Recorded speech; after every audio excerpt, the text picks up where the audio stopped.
में और संघनन में एक डिफरेंस ये है कि संघनन में एक बाई प्रोडक्ट के रूप में वाटर एलिमिनेट होता है, जबकि योगात्मक अभिक्रिया के पश्चात बनने वाले जो बृहत अणु होते हैं यानी पॉलीमर जो होते हैं वो एक लक यानी मोनोमर के जुड़ने से ही बनते हैं और कोई बाई प्रोडक्ट नहीं बनता है। तो आज ही श्रृंखला में हम लोग आज दो और एग्जाम्पल पढ़ते हैं जिसमें हम संघनन बहुलक द्वारा यानी संघनन प्रक्रिया द्वारा नेचुरल रबर और ब्यूना एन ब्यूना एस कैसे बनाते हैं ये भी देखेंगे, साथ ही साथ बायोडिग्रेडेबल पॉलीमर के बारे में भी जानेंगे। Polymer that can be degraded into small segments bye enzyme, यानी जो एंजाइम्स के द्वारा दो फिर से जिन्हें हम तोड़ा जा सके, जैसे कल हम लोग उदाहरण में देखा थे कि एंजाइम्स के द्वारा जो हमारा संघनन बहुलक के द्वारा बना हुआ था यौगिक उसको हम तोड़ सकते हैं, तो उसे बायोडिग्रेडेबल कहते हैं। एक्चुअली बायोडिग्रेडेबल जो होता है वो इको फ्रेंडली होता है। इको फ्रेंडली का मतलब इसका हम रीयूज भी कर सकते हैं और इससे पर्यावरण पर कोई नुकसान या हानियां नहीं होती हैं, इसलिए बायोडिग्रेडेबल पॉलीमर बहुत अच्छा माना जाता है। आमतौर पर जैसे हमारे एडिशन पॉलीमर होते हैं उस तरीके से भी हम बायोडिग्रेडेबल बना सकते हैं और संघनन द्वारा। ये एक उदाहरण है, देखिए बीटा हाइड्रोक्सी ब्यूटेनोइक एसिड और beta hydroxy pentanoic acid. PHB भी हमने एग्जांपल जो बताया था, ये आपका हम इस तरह से ले सकते हैं पॉलीहाइड्रोक्सी ब्यूटीरेट एंड वैलीरेट। ये हमारा बीटा हाइड्रोक्सी ब्यूटेनोइक एसिड या ब्यूटरिक एसिड या हमारा वैलेरिक एसिड, इस तरह से हमारा जो पॉलीमर बना पॉलीहाइड्रोक्सी वैलीरेट एंड ब्यूटीरेट। तो हमारा बायोडिग्रेडेबल पॉलीमर संघनन का ही एक उदाहरण है जहां पर बायोप्रोडक्ट रूप में वाटर मॉलिक्यूल एलिमिनेट होता है, दो मोनोमर मिल करके बायोडिग्रेडेबल पॉलीमर बनाते हैं। एक और एग्जांपल लेते हैं, जैसे देखिए ग्लाइसिन है और एमिनो कैप्रोइक एसिड है, ठीक है। तो नायलॉन 2,6 या नायलॉन 2 नायलॉन 6 ये भी हमारा जो है एक बायोडिग्रेडेबल पॉलीमर है। एक और एग्जांपल ले तो ग्लाइकोलिक एसिड जो पॉलीग्लाइकोलिक एसिड में कन्वर्ट हो जाता है, ये भी एक एग्जांपल है हमारा। और अनदर एग्जांपल में हम देख सकते हैं, ये हमारा देखिए लैक्टिक एसिड, लैक्टिक एसिड से पॉलीलैक्टिक एसिड में जो कन्वर्जन हो रहा है, ये भी एक बायोडिग्रेडेबल का ही एग्जांपल है। आप अगर ध्यान से देखें तो हमारे क्या पहचान होती है, कैसे हम ये देख सकते हैं।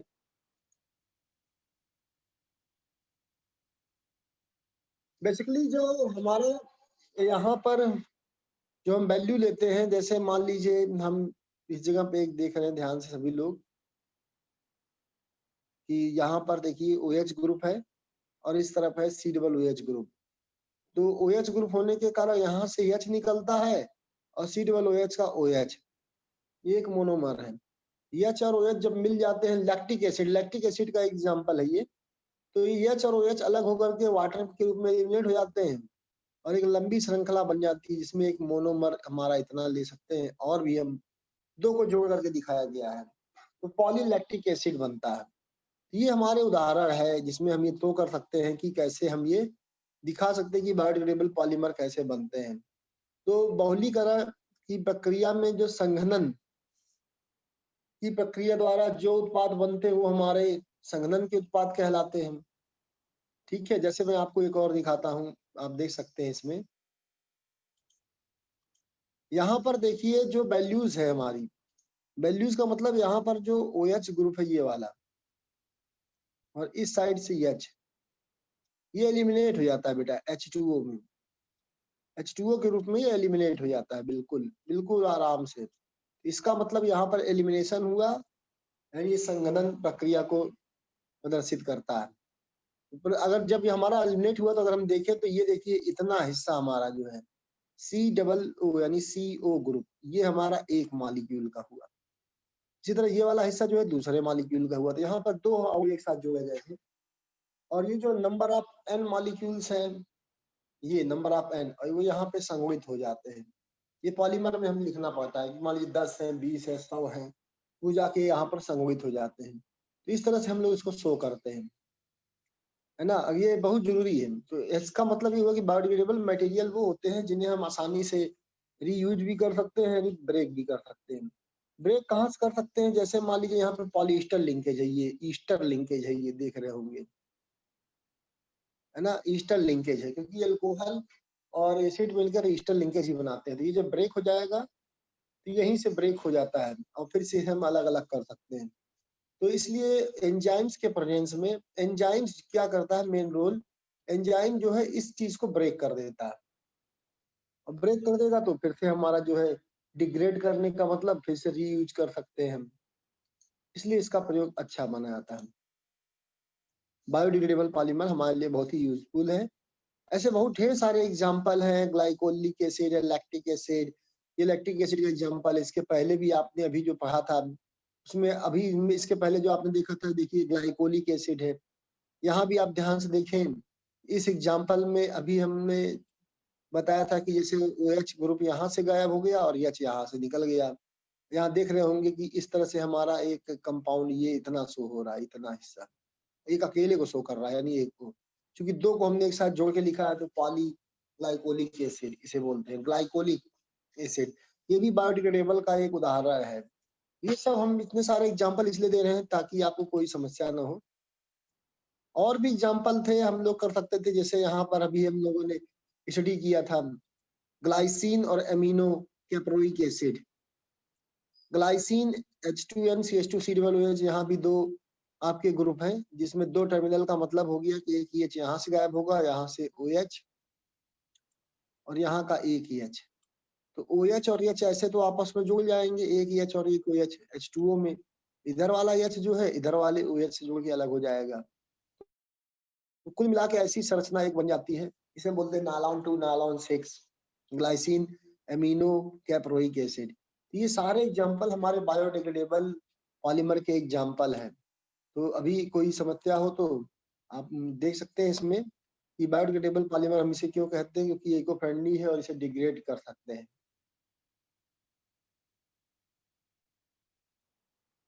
रबर क्या है, ये हम इसको जानते हैं कि रबर हमारा जो इलास्टोमर होता है उसको हम रबर बोलते हैं। बेसिकली जो नेचुरल रबर होता है वो हमारा स्टाइरीन, जिसे हम पॉलीस्टाइरीन बोलते हैं, उसके सिस फॉर्म को नेचुरल रबर बोलते हैं और ट्रांस फॉर्म को गुटापोर्चा बोलते हैं।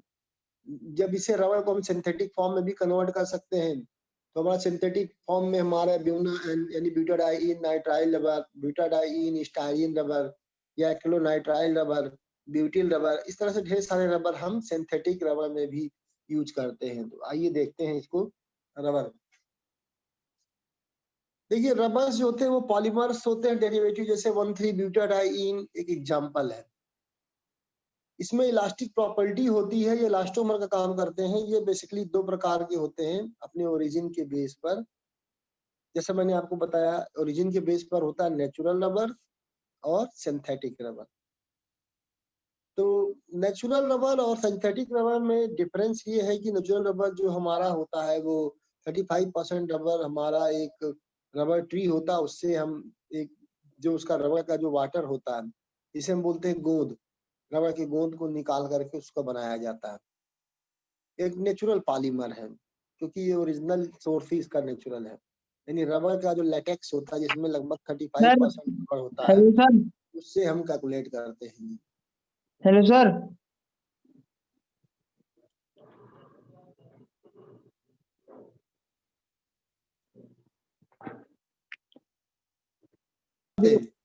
चार्ज करने वाला है वो होता है बेटा, एक नेचुरल पॉलीमर है।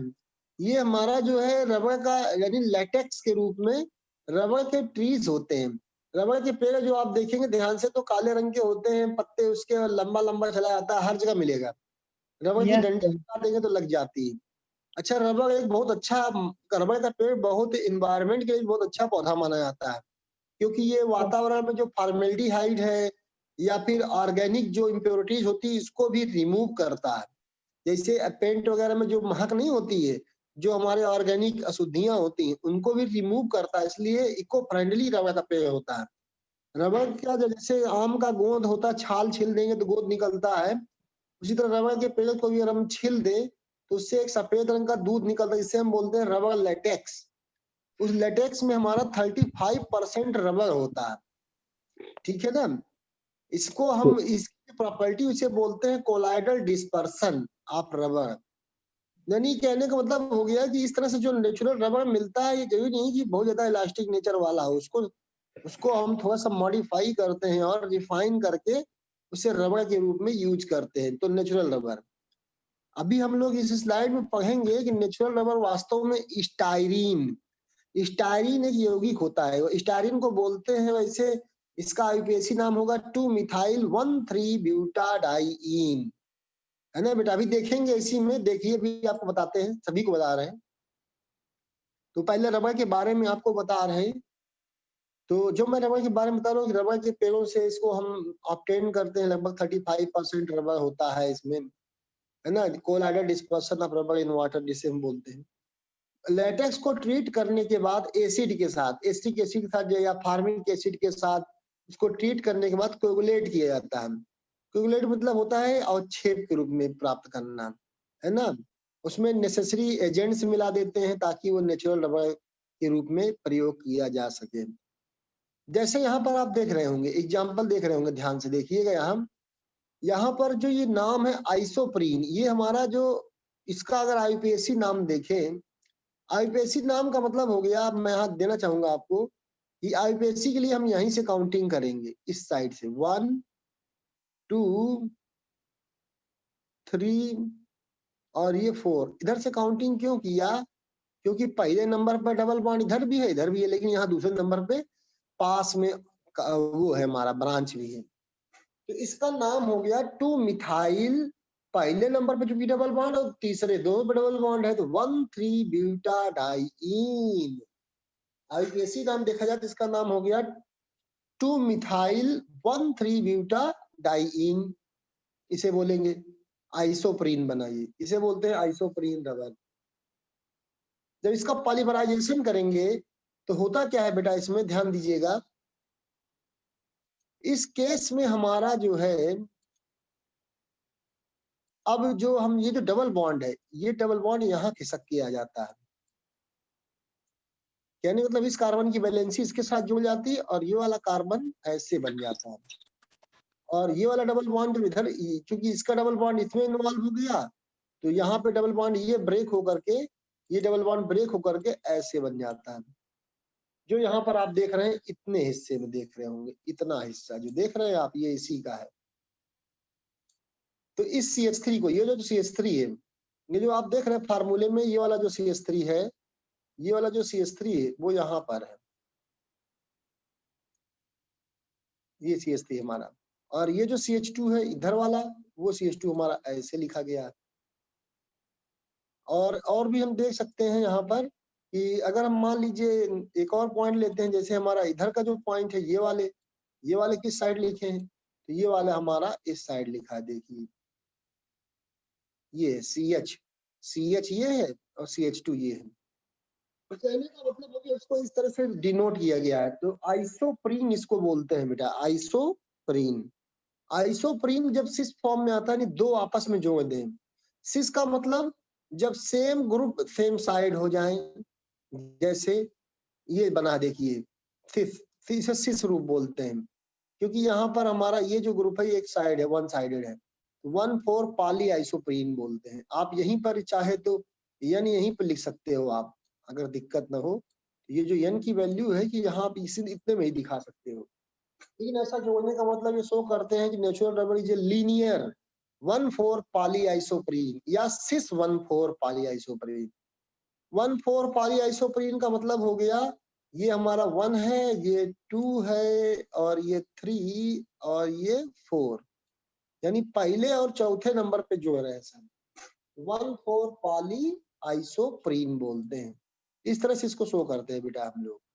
ये हमारा नेचुरल रबर का फार्मूला हो गया। आगे देखते हैं, नेचुरल रबर हमारा सिस फॉर्म होता है पॉली आइसोप्रीन का। सिंपल है, कोई बहुत विशेष नहीं है। तो इसका एक प्रॉपर्टी जो होती है हमारी, अगर हम देखें तो इसकी प्रॉपर्टी जो रेंज होती है वो लगभग इतने, आपका देखिए दिया हुआ है मॉलिक्यूलर वेट 1,30,000 से 3,40,000।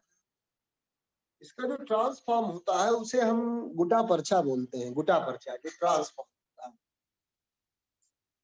उसको भी बना सकते हैं, भी देखते हैं उसको भी। नेचुरल रबर जो होता है वो इंसॉल्युबल होता है वाटर में, लेकिन ये और डाइल्यूट एसिड्स में भी, अल्कली में भी, लेकिन ये ऑर्गेनिक सॉल्वेंट बेंजीन, क्लोरोफॉर्म इन सब में घुल जाता है, पेट्रोल वगैरह में। ये लार्ज अमाउंट ऑफ वाटर भी एब्जॉर्ब करता है। यहाँ पर एक फंक्शन है बल्कनाइजेशन ऑफ रबर। रबर को बल्कनाइज किया जाता है ताकि इसकी प्रॉपर्टी और बढ़ जाए। उसको सल्फर से और कैटलिस्ट के रूप में जिंक ऑक्साइड लेते हैं। आप देख रहे होंगे यहाँ पर इसको बल्कनाइज जब किया जाता है तो नेचुरल रबर हमारा यही है, देखिए पॉली आइसोप्रीन उदाहरण के रूप में जो हम लोगों ने लिया था, ये हमारा पॉली आइसोप्रीन है।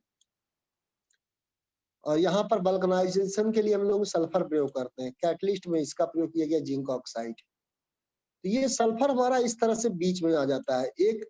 एक चैन हमारी ये वाली है, एक चैन हमारी ये पूरी है, और यही एक चैन यहाँ पर भी है, और यही सेम चीज नीचे भी है। होता क्या है कि यहाँ जो इधर बॉन्ड वो तो बना ही बना है। ये जो देख रहे कार्बन, ये वाला कार्बन, यही वाले कार्बन से या इस कार्बन से हमारा सल्फर जोड़ देते हैं।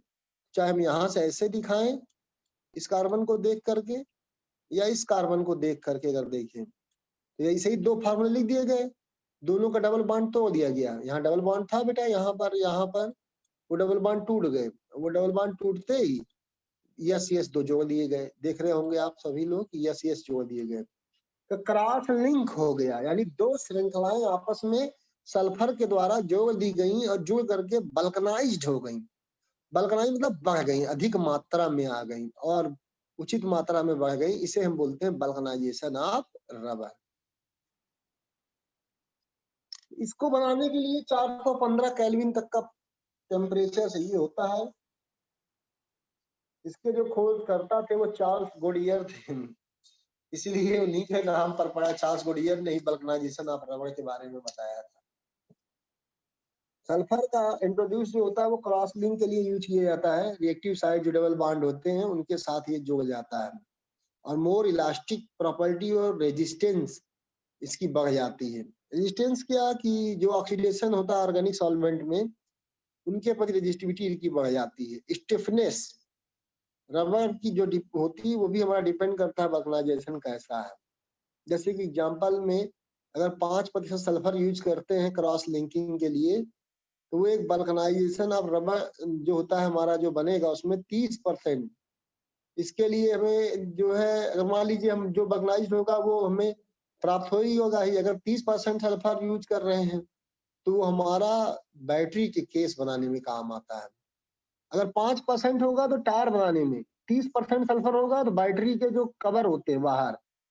जिंक ऑक्साइड जो होता है वो एक हमारा एडिटिव है जो बल्कनाइजेशन को एक्सेलरेट करता है एज ए उत्प्रेरक के रूप में, और जो protect rubber from deterioration expose to an additive such as diphenylamine. Diphenylamine का जो इस्तेमाल होता है वो हमारा उसको प्रोटेक्शन के लिए किया जाता है। अभी सिंथेटिक में हम देखते हैं सिंथेटिक हमारे रबर कौन कौन से हैं, तो सिंथेटिक रबर के बहुत ढेर सारे एग्जाम्पल हैं। ये हमारे ऑर्गेनिक कंपाउंड से ही बनते हैं। इसे हम होमोपॉलीमर भी बोलते हैं, 1,3-ब्यूटाडाइईन विद अनदर ऑर्गेनिक कंपाउंड के साथ, जैसे एक्रिलोनाइट्राइल है, स्टायरीन है, इनके साथ जुड़ करके हमारा सिंथेटिक रबर भी बनता है। देखते हैं कैसे और भी एग्जाम्पल है।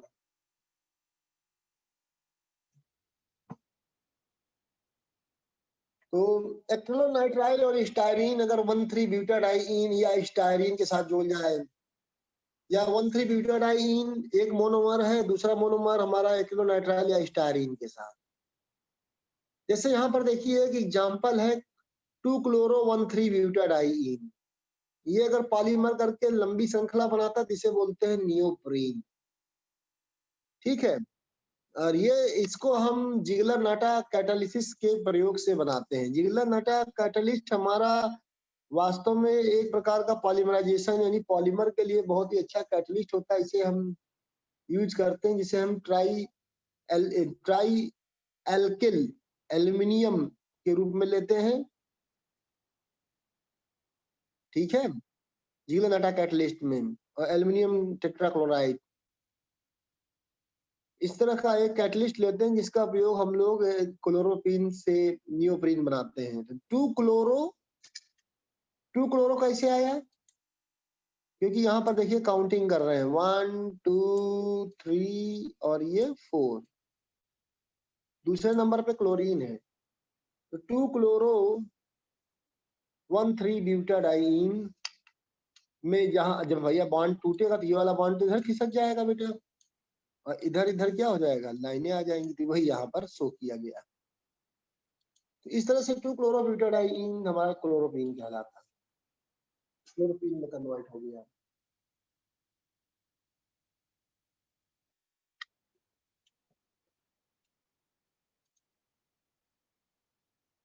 इसका यूज हमारा जो है गैसकेट्स में किया जाता है और बेल्ट के प्रयोग में भी किया जाता है। Buna S, butadiene styrene rubber. ये देखिए कैसे बनता है, 1,3 ब्यूटाडाइन और स्टारीन रबर है। 1,3 ब्यूटाडाइन का जो डबल बॉन्ड है ये इधर आपका खिसक के आ जाएगा, यहाँ पर एक सिंगल हो जाएगा, और ये वाला डबल बॉन्ड भी हटेगा क्योंकि ये इसका एक इलेक्ट्रॉन इसके साथ जुड़ गया है, तो ये भी डैश के रूप में आएगा, और इधर ये वाला डबल बॉन्ड टूट जाएगा, और ये जो हिस्सा है हमारा C6H5 वो यहाँ पर ऐसे लिख दिया जाता है। अगर आप ध्यान से देखें तो C6H5CH2 को ऐसे लिखा गया है, ये हिस्सा इतना C6H5CH2, और ये वाला हिस्सा जो है हमारा, ये जो इतना पोर्शन है पूरा वो यहाँ पर लिखा गया है, यानी 2 कंपाउंड ऐसे मिक्स करके लिखे गए। तो 1,3 ब्यूटाडाइन और स्टाइरीन, इन दोनों के योगात्मक इसे हम बोल सकते हैं, क्योंकि दोनों में सेम प्रॉपर्टीज है, दोनों ही एल्कीन है। योगात्मक उत्पाद हमारा बनता है ब्यूटाडाइन स्टाइरीन कोपॉलीमर।